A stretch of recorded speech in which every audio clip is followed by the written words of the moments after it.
মূল বিন্দুর সাপেক্ষে পি বিন্দুটির অবস্থান ভেক্টর ধরো এ বি ভেক্টর বা এ ভেক্টর, ধরো বি ভেক্টর। আচ্ছা।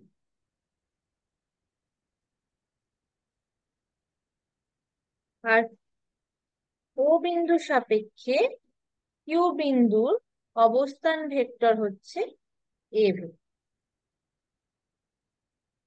ঠিক আছে, তাহলে পি কিউ কি হবে?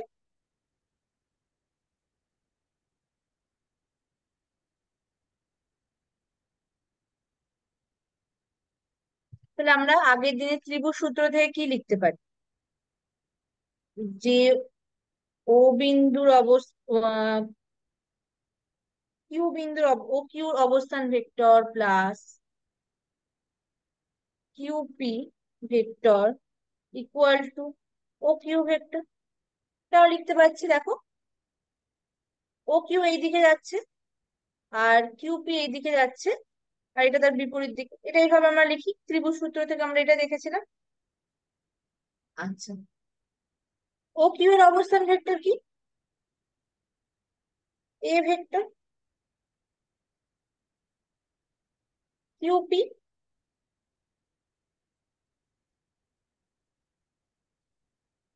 জানি না। আর হচ্ছে ও কিউর অবস্থান ভেক্টর কি? সরি, এটা ও কিউ নয়, এটা ও কিউ। ওপির অবস্থান ভেক্টর কি? B vector. তাহলে আমরা কি পেয়ে গেলাম? QP vector equal to B vector minus A vector, তাই তো? তাহলে আমরা এখান থেকে কি বলতে পারবো? এখান থেকে বলতে পারবো যে QP vector equal to P এর অবস্থান ভেক্টর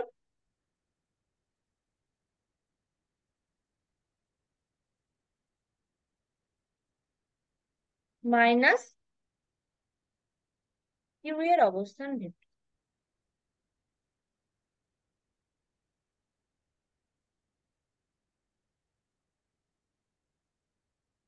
তাই তো? তাহলে তোমাদের যদি বলে যে, কোনো অঙ্কে দিল যে এপি এর অবস্থা, এপি এর মান বার করতে, তখন তোমরা কি করবে? তখন বি এর অবস্থান ভেক্টর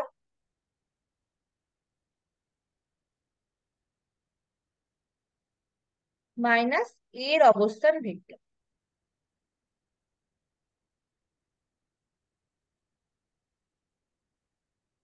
ঠিক আছে, বোঝা গেছে?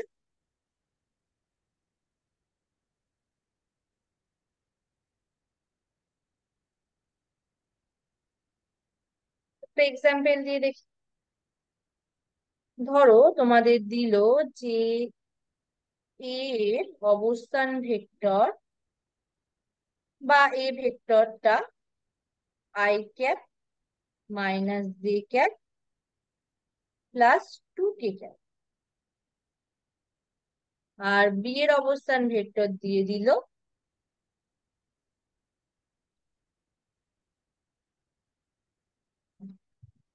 J cap plus three K cap. তাহলে তোমাদের বললো এ বিটা বার করতে। তাহলে কি করে করবে? তাহলে কি করবে? বি এর অবস্থান ভেক্টর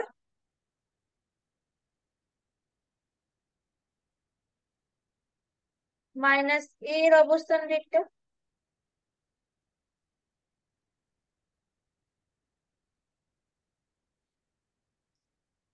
বি এর অবস্থান ভেক্টর কি? J cap plus three K cap, তাই তো?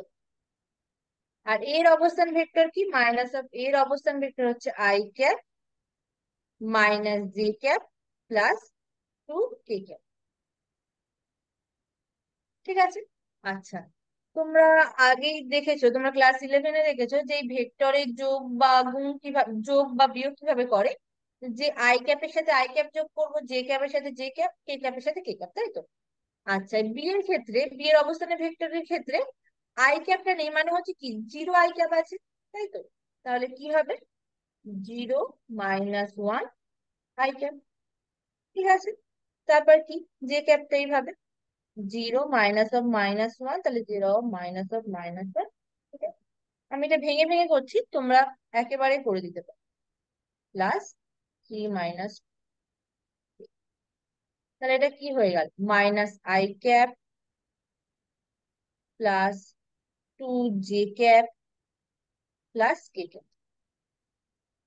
ঠিক আছে। আচ্ছা, তোমাদের যদি বলে যে মান নির্ণয় করতে, ভেক্টরের মান নির্ণয় করতে, তাহলে তোমরা কিভাবে করবে? ধরো তোমাদের এ ভেক্টরটা দেওয়া আছে,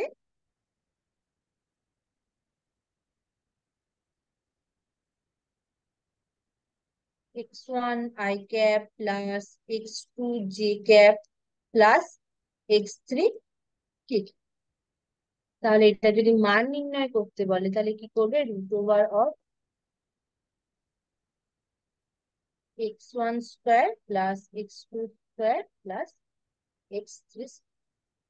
সেম ভাবে তোমাদের যদি এই অঙ্কটার ক্ষেত্রে বলতো যে এ বি এর মান নির্ণয় করতে, তাহলে তোমরা কি করতে? এ ভি ভেক্টর, তাহলে এখানে x1 এর জায়গায় কি আছে? 1 - 1, তাহলে -1 স্কোয়ার প্লাস x2 জায়গায় কি আছে? 2, তাহলে 2 স্কোয়ার প্লাস, আর x3 জায়গায় কি আছে? 1। ঠিক আছে, তাহলে তোমরা কি পেয়ে গেলে? 1 + 4 + 1। তাহলে এটা কোনো, তাহলে এইটা সমান সমান কি হচ্ছে?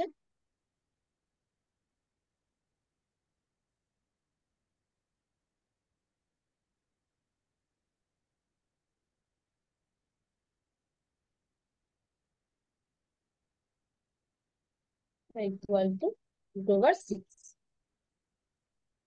বোঝা গেছে? আচ্ছা, এরপর তোমাদের দেখা গেল বললো পি কিউ একটা সরলরেখা। ঠিক আছে, সেটা কিউ বিন্দুতে m:(n) অনুপাতে ছেদ হচ্ছে। আচ্ছা, এই অঙ্কগুলো তোমরা ক্লাস 9-এ করেছো, এরকম ধরনের অঙ্ক, যে সেখানে তোমাদের সরলরেখার স্থানাঙ্ক দেওয়া থাক, আর বলতো যে এক বিন্দু অনুপাতে ভাগ করছে, বা তোমাদের বলা থাকতো যে এত অনুপাতে ভাগ করলে কোন বিন্দুতে তারা এই এত অনুপাতে ভাগ করছে, এখানে তোমাদের ভেক্টর দিয়ে দেবে। ঠিক? ধরো তোমাদের পি আর কিউ এর অবস্থান দুটো অবস্থান ভেক্টর দেওয়া আছে, যেটা আর বিন্দুতে m:(n) অনুপাতে অন্তর্বিভক্ত করছে। তাহলে আমি আগে আঁকি, যে এটা হচ্ছে পি, এটা হচ্ছে কিউ। তাহলে এটা একটা সরল রেখা তৈরি হচ্ছে। ধরো এখানে হচ্ছে আর আছে,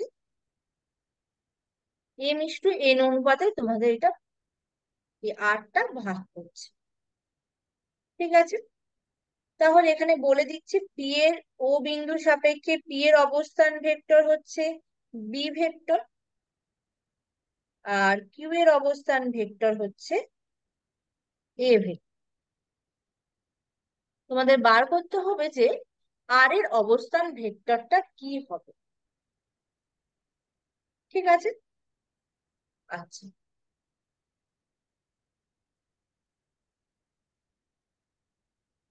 আমরা ধরে নিচ্ছি, ধরি আর এর অবস্থান ভেক্টর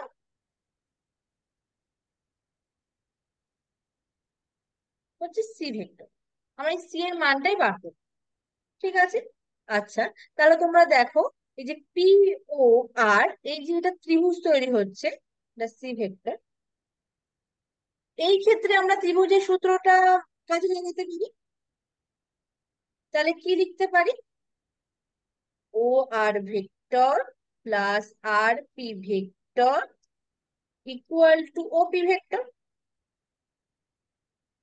ঠিক আছে, এই অ্যারো গুলো দেখছি যে এই দুটো ও আর এর, অ্যারো আর আর কিউ এর একই দিকে আছে, তাই জন্য এটা প্লাস, আর এই পাশেরটা বিপরীত দিকে আছে, ইকুয়াল টু দিয়ে এটা। ঠিক আছে, তাহলে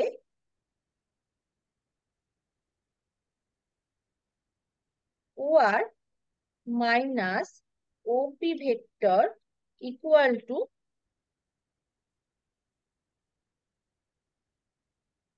আর পি।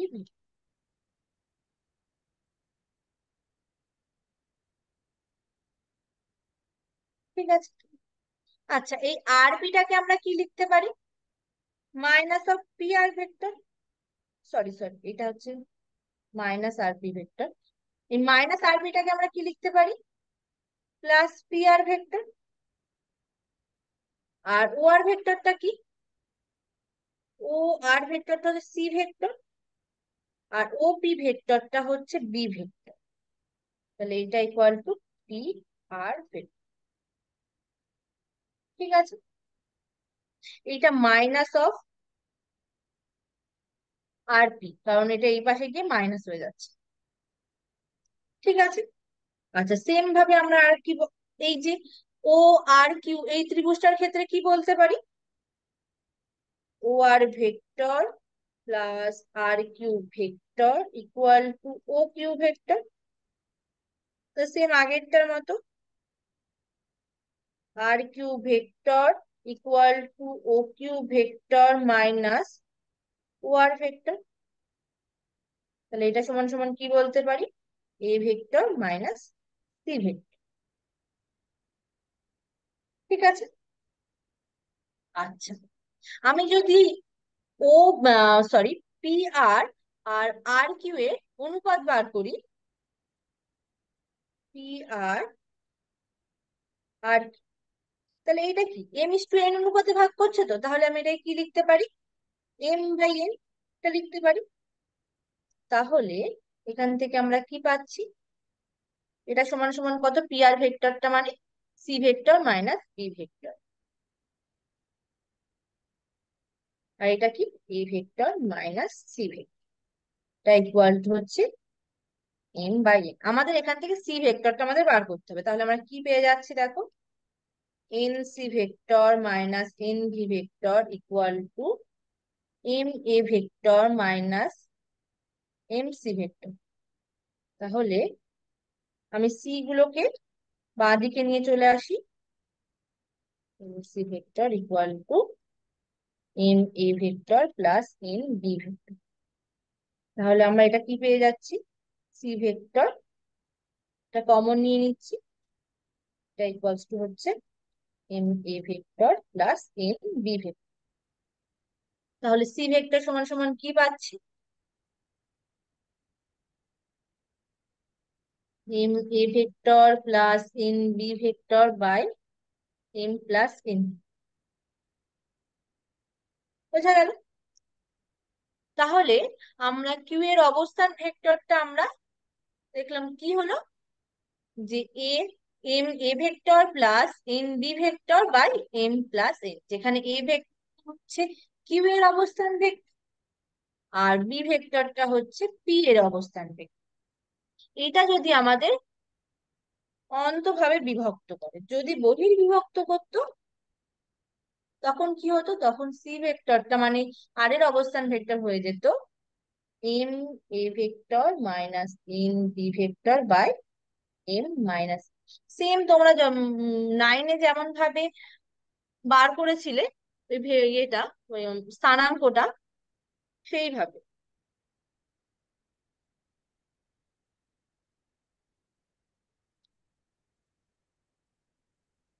তেমন প্রসেসে এটা বার হচ্ছে। বোঝা গেছে? ঠিক আছে, আজকে তোমাদের তো আর টাইম নেই, আজকে এই অবধি থাক, পরের দিনের পর থেকে করবো। আচ্ছা ঠিক আছে।